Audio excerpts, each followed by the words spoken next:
नर्मदापुरम में भी जहां एक तरफ किसान एसडीएम के पैर छूते नजर आए, तो टीकमगढ़ के किसानों की यहां तस्वीरें आपको दिखा रहे हैं, जहां पर अपना उग्र प्रदर्शन करते हुए दिखाई दिया, आक्रोश व्यक्त किया और साथ ही साथ चेतावनी भी दी गई है।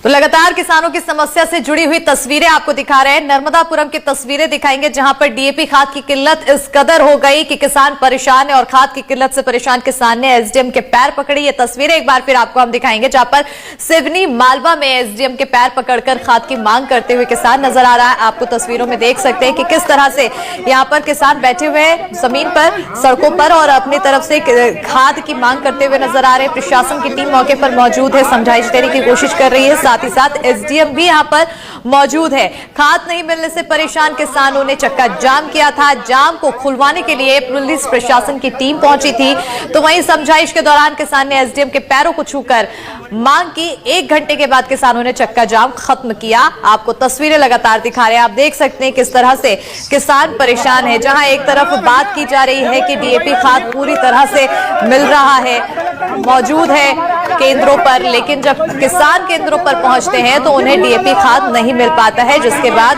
किसानों की स्थिति कुछ इस कदर नजर आती है कि वो पैरों पर झुकने को मजबूर हो जाते हैं। ये अन्नदाता जो हम सभी का पेट भरते हैं, आम आदमियों के लिए एक मसीहा की तरह काम करते हैं, वो अन्नदाता आज एसडीएम के पैरों पर गिरकर डीएपी खाद की मांग कर रहा है।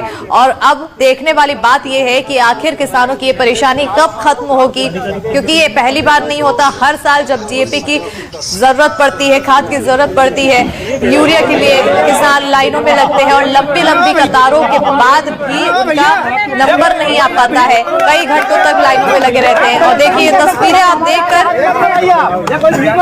अंदाजा लगाइए कि जो अन्नदाता हमारा पेट भरने का काम करते हैं, वो आज किस कदर मजबूर है कि एसडीएम के सामने झुकना पड़ रहा है और उन्हें पैर छूकर डीएपी की मांग करनी पड़ रही है। इस कदर डीएपी खाद की किल्लत यहाँ पर नजर आ रही है, जिससे किसान काफी परेशान है, चाहे वो टीकमगढ़ के किसान हो, चाहे वो नर्मदापुरम के किसान हो, परेशानी बदस्तूर जारी है।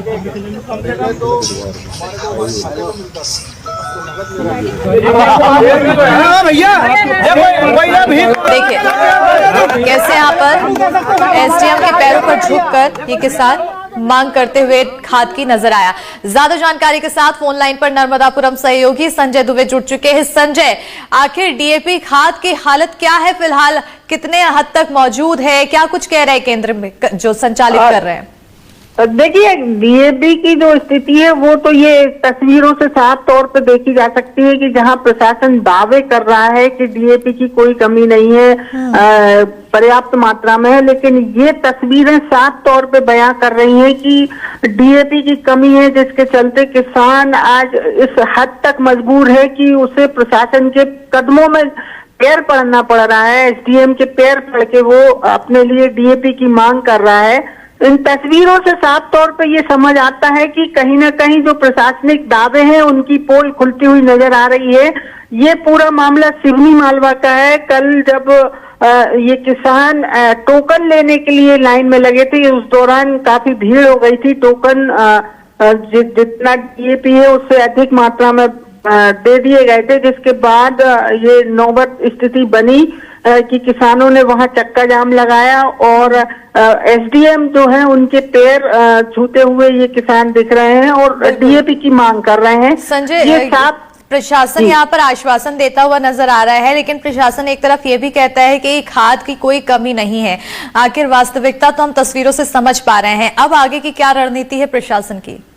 देखिए, प्रशासनिक तौर पे ये कहा जाता है कि रैक लगेगी और डीएपी आएगा, बढ़ेगा, लेकिन होता ये है कि जिस अनुपात में किसान को आवश्यकता है उस अनुपात में केंद्र से कहें या डीएपी की आपूर्ति हो नहीं पा रही है, जिसके चलते ऐसी नौबत आ रही है कि किसान परेशान है और स्थिति आज सामने है कि पैर पड़ने को मजबूर है। वहीं अगर नर्मदापुरम की बात करें तो हाल ही में कुछ समय पहले किसानों पर पुलिस की लाठी डंडे भी पड़ चुके हैं। अब लाठी डंडे भी किसानों को खाने पड़ रहे हैं। देखना होगा बहरहाल किसानों की ये परेशानी कब खत्म होती है। बहुत शुक्रिया संजय तमाम जानकारी देने के लिए।